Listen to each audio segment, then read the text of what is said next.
pelajaran dan mudah-mudahan 5 kita bisa bawa pulang.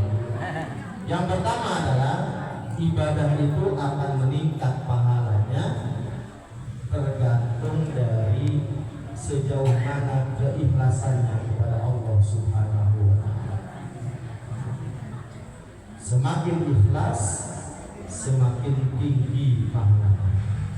Apa ikhlas itu? Beribadah kepada Allah semata-mata mengharapkan pahala Allah, semata-mata mengharapkan balasan, tidak peduli dengan manusia. Bu RW kan gak hadir, gak peduli, saya mah tetap ngaji. Bu RW kan hadir, tapi kalau gara-gara Bu RW gak hadir, ibu-ibu jadi gak hadir, berarti ngajinya ibu-ibu karena kenapa kemarin gak ada? Bu RW nya gak ada, Bu RW nya gak. Jadi karena Allah Subhanahu wa Ta'ala, sehingga Allah menyatakan dalam surat Al-Ma'un, fawailul lil musallin, celakalah orang-orang yang sholat. Orang sholat celaka, padahal sholat itu perintah dari Allah Subhanahu wa Ta'ala. Ternyata Allah melanjutkan, kenapa orang yang sholat bisa celaka, bisa terancam dengan wail. Yang pertama adalah alladzina hum an sholatihim sahun. Yang pertama adalah karena lalai dalam sholat. Lalai apanya Ustaz? Yang pertama, lalai dari jumlah sholat yang Allah wajibkan. Subuh, zuhur,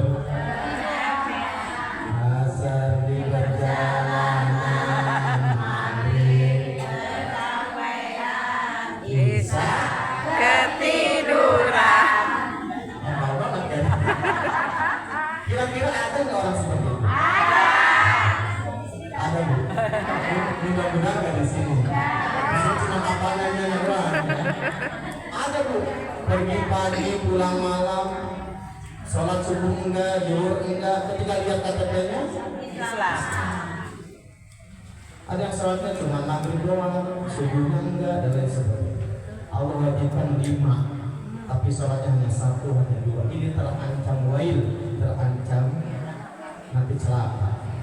Yang kedua adalah lalai karena waktu. Sholat zuhur jam 2:30. Sholat zuhur 2:30. Harusnya jam 12:00, 2:30. Bahkan 5 menit sebelum azan asar baru sholat zuhur. Ketika assalamualaikum langsung aja di masjid. Luar biasa. Dan ternyata ada. Kemudian ada juga lalai terhadap gerakan sholat. Bacaan gerakan begitu cepat, bahkan sangat viral sekali tiap tahun dilihat oleh orang banyak. Sholat taraweh 23 rakaat 7 menit.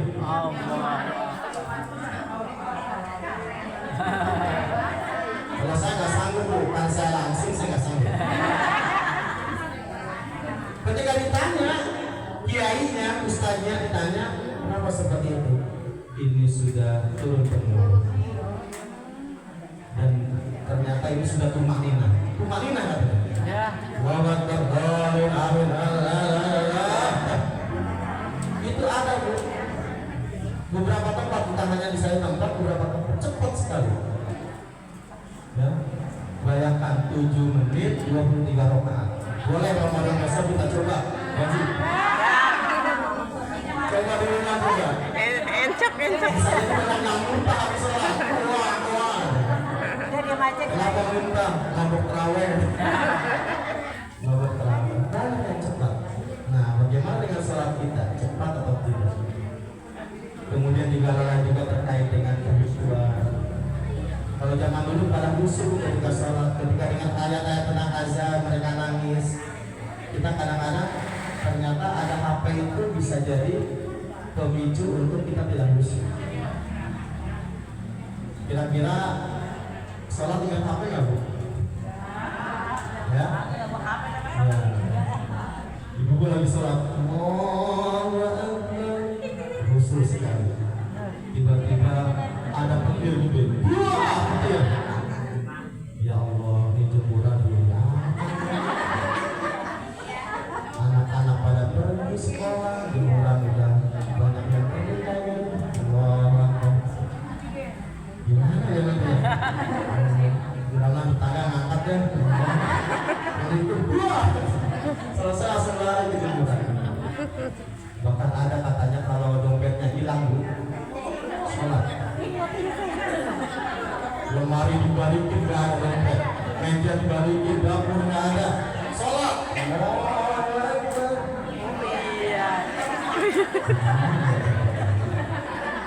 Saya di rumah, enggak, bawa ke meja dulu, sama WC. Setelah sholat ingat, makanya katanya kalau dompet hilang apapun hilang, sholat. Insya Allah. Kalau saya tahu, saya jadi pengalaman pribadi. Jadi luar biasa. Oleh karena itu kalau seandainya kita mengadakan sholat kita masuk surga, itu tidak mungkin. Tidak mungkin dengan sholat kita bisa masuk surga. Karena sholat kita begitu, ada cepatnya, ingat kompor dan lain sebagainya, belum makan sayur dan lain sebagainya.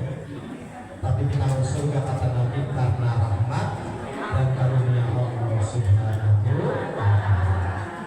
Jadi semakin ikhlas itu akan semakin tinggi. Apa yang menjadikan sholat itu celaka?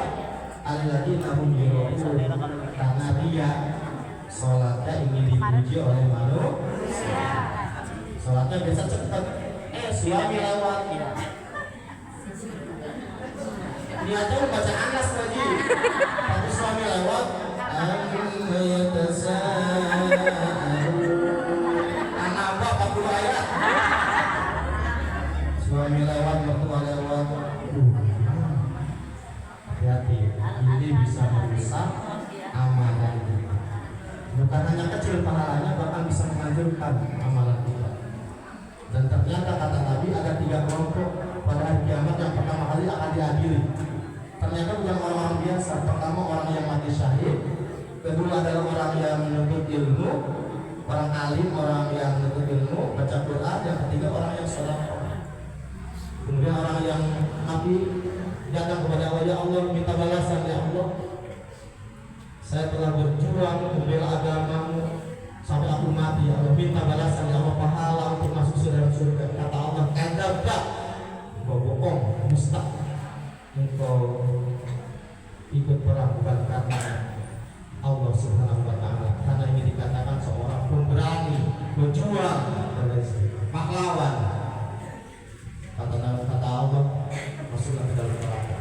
Yang kedua adalah orang-orang yang alim, orang yang qori, suaranya merengking. Bismillahirrahmanirrahim. Itu sensitif sekali. Seorang qori kalau tidak bisa menjaga niatnya untuk Allah Subhanahu wa ta'ala, bisa hancur lebur pahalanya. Benar-benar harus menjaga betul. Jangan sampai dia karena manusia ingin pujian dikatakan qori yang suara indah dan sebagainya. Seorang imam juga imam masjid dan sebagainya, itu rentan dengan kebinasan. Kemudian yang ketiga adalah orang yang sedekah. Orang yang sedekah, ya Allah minta balasan ya Allah, aku bangun masjid di mana-mana. Dulu Hidayah saya bangun, Al-Muhsin saya bangun, PKP saya bangun, Istiqlal saya bangun. Bangunin orang tua. Bangun. Minta balasan ya Allah. Kadzabta wa dusta. Engkau berinfak berkata aku ingin dikatakan orang yang dermawan, orang yang baik hati. Maka minta balasan kepada manusia, jangan minta balasan kepada kita. Karena pada hari kiamat, wa husila ma fis-sudur, apa yang terbetik dalam hati kita akan dibongkar habis oleh Allah. Hati kita yang dibongkar ini. Mungkin lisan kita bisa berbicara kepada orang lain, tapi kalau di akhirat hati kita dibongkar. Akan terselip niatnya karena Allah atau bukan, akan itu yang pertama. Maka datang ngaji, ada gorengan tidak ada gorengan, tetap ada ustazah tidak ada ustazah, tetap siapa yang ngajar?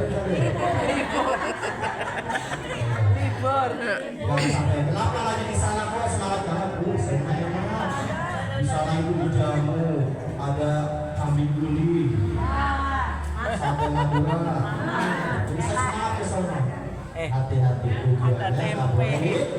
tujuannya karena Allah Subhanahu wa Ta'ala. Ada orang tetap haji. Ya. Yang kedua adalah yang bisa menjadikan pahala itu meningkat adalah karena dilakukan di waktu yang mulia. Di waktu yang mulia. Apa waktu yang mulia? Pertama adalah 4 bulan mulia. Ada yang tahu 4 bulan mulia? Namanya Syahrul Hurum. Zulqa'dah, Zulhijjah, kemudian Muharram, kemudian Rajab. Ini 4.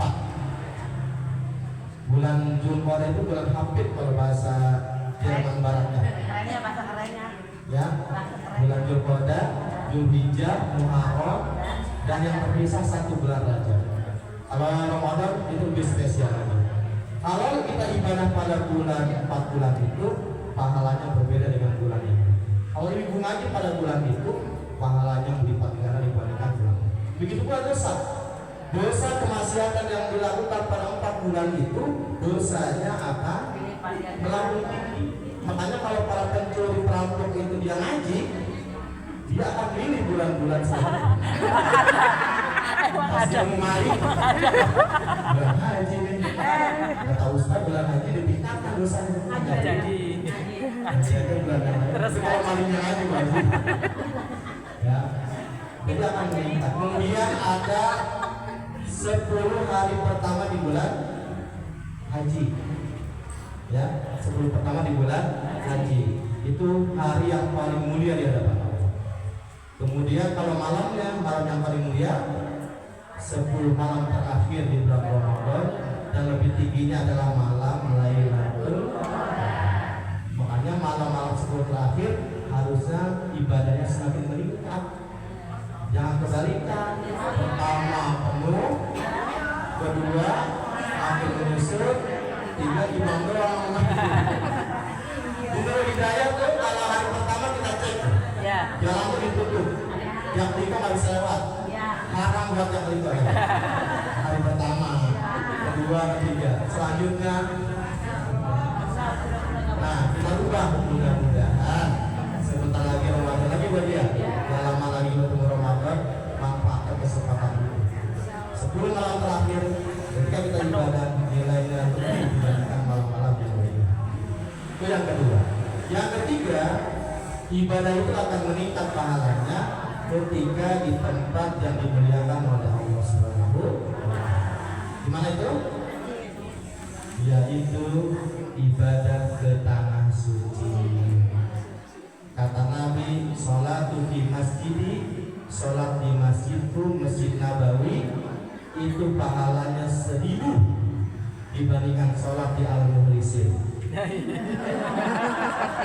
Al-Muhlisin 1 pahalanya, 1 sholat. Di Masjid Nabawi di Madinah 1000. Di Masjid Haram bagaimana di Mekah? Kata Nabi pahalanya 100.000 setiap rakaatnya. Luar biasa. Mudah-mudahan kita semua bisa berangkat ke tanah suci. Kalau pindah haji bisa dengan silakan saya travelnya. Ada Arisala, ada Arifli, ada Azhara, dan lain sebagainya. Saya nggak usah promosi Bu Haji. Udah tahu. Enak Haji ya. Jadi silakan travel mana saja, yang penting sampai ke Mekah. Ada mau ke Mekah? Ya. Udah daftar? Belum. Ini masalah. Ya, tapi yakinlah dengan berdoa yang kuat kepada Allah, Allah akan berikan jalan keluar. Allah akan mudahkan. Berapa banyak orang yang hanya tukang jamu bisa ke Mekah? Ya. Orang yang hanya marbot masjid bisa ke Mekah. Kalau itu dengan duit nggak ada, tapi Allah tetap orang kaya untuk mengumpulkan. Bahkan kalau di film katanya ada orang ketabrak di jalan, ada mobil ketabrak, ternyata yang nabrak orang kaya. Akhirnya dia dibantu berobat, akhirnya diumroh. Tapi jangan dicoba ya. Jangan sampai itu jangan di jalan raya, ya. Biar ketabrak mobil, ternyata yang nabrak kabur. Tukang gorengan, bener, tukang gorengan tuh. Kemarin viral tukang gorengan. Di depan Nur Hidayah tukang gorengan nyungsep itunya. Gerobaknya ada di videonya.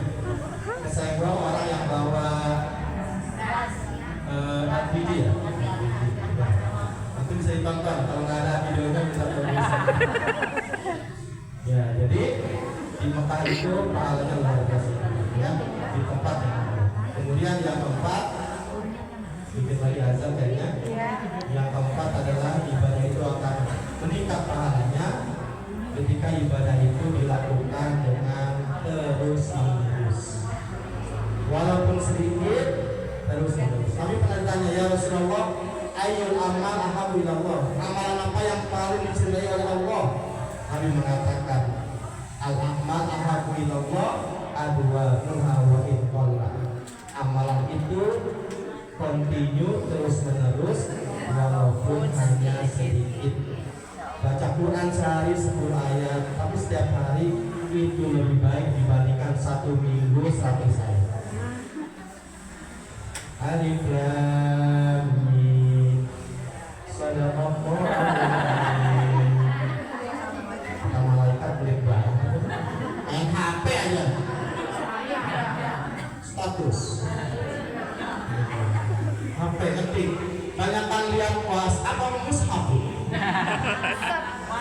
HP luar biasa Mbak ya. Alhamdulillah kalau ibu-ibu yang nggak punya HP ada di sini. Ini ibu alhamdulillah yang saking gitu. Bersyukurlah kepada Allah nggak punya HP. Punya HP pelupa segalanya. Ya. Alhamdulillah. Dengan nggak punya bu. Ya. Kadang-kadang anak HP ketinggalan pun dunia terasa. Itu ya. Benar ya. Ibu pergi misalnya kemana ke pasar HP ketinggalan. Pasti balik lagi. Nah, jadi rutin baca Quran, rutinkan sholawatan, rutinkan Allahumma sholli ala Muhammad wa ala ali Muhammad, atau sholawat yang kita baca di tahiyat akhir. Satu sholawat Allah akan balas 10 kebaikan. Baca Quran 1 huruf 10 pahala. Aba udah 20, abata 30, abatasa 20. Bismillahirrahmanirrahim. Saya pernah hitung 19 huruf kali 10 90. Bagaimana kalau Yasin selesai, Tabarok selesai, Waqiah selesai, Al-Habib selesai? Di samping ibu siapkan kalkulator. Itu banyak perawat. Dan yang terakhir ibu sekalian, pahala itu bisa meningkat ketika ibadah itu tantangannya berat. Semakin berat tantangan, semakin besar pahalanya. Al-ajru ala qadril masyaqqah. Kaidahnya begitu. Pahala itu tergantung dari tantangan yang kita hadapi. Contoh, misalnya Jumat, habis Jumat kan sudah ada pengajian di Nur Hidayah. Ternyata hujan gede. Hujan lebat sampai banjir depannya, gerubuk, petir, dah. Tapi ternyata ibu tetap berjalan ke masjid menggunakan payung, mantel dan lain sebagainya. Bahkan bisa menggunakan perahu karet mungkin. Nyampe ke Masjid Nur Hidayah, pahalanya berbeda dengan kondisi biasa yang tidak ada petir, tidak hujan, terang. Malam-malam ibu suka dicolek suaminya. Suka dicolek suaminya nggak? Capek, habis nyuci, masuk anak, gosok, hotel, masak, baru istirahat. Bismillahirrahmanirrahim. Nah, bangun. Bangun. Ketika berat, yang capek nih. Tapi karena itu perintah dari Allah, ingat, apapun ingat perintah Allah. Bukan karena suaminya. Saya melayani suami itu karena perintah dari berat. Tapi kata Ustaz, kata kaidah ulama, kalau seandainya ibadah itu berat dilakukan dan ternyata kita mampu melakukannya, pahalanya akan semakin meningkat. Tahu di Palestina ibu? Di Palestina itu luar biasa. Bisa jadi pahalanya berbeda dengan kita di sini. Mereka ketika ngaji gini dibom, bagi anak-anak baca Quran dibom, sampai 2 tahun tuh habis Gaza luar biasa. Lalu lantar bangunan rumah sakit, bahkan makanan pun nggak ada. Alhamdulillah sekarang gencatan senjata. Mudah-mudahan mereka diberikan kekuatan Allah SWT. Saya pernah bertemu langsung dengan orang Palestina yang datang ke Hidayah. Sampai Ramadan di waktu subuh dia imam, kemudian kita bertanya, wahai Syekh, kumaha di itu udah aman? Mamanya kumaha Palestina? Bangunan-bangunan masing-masing kumaha? Setelah alatnya gitu. Saya menjawab, Ustaz, kumaha punya? Ma'ain pae, bapak ain pae, ini pae, mana naik kabe? Bangunan hancur, rumah-rumah juga porak-poraknya. Itu kalau bahasa sudah. Ya, dia nggak bisa bahasa Indonesia, cuma terima kasih doang. Kita ngobrol ternyata luar biasa. Mereka banyak orang tuanya meninggal. Bisa jadi ibadah mereka di sana lebih pahalanya lebih tinggi. Kenapa? Karena ketika untuk sholat saja mereka butuh perjuangan yang luar biasa. Bisa ngaji kayak gini nggak mudah. Di depan situ gak ada Israel yang siap dengan senjata tembak palanya dan sebagainya. Semakin besar tantangan, maka ketika ibadah itu kita lakukan semakin besar pahalanya insya Allah subhanahu wa ta'ala. Mudah-mudahan ini saja yang saya sampaikan. Masih banyak sebenarnya karena waktu sangat terbatas. Saya langsung doa. Baik, kita berdoa kepada Allah subhanahu wa ta'ala.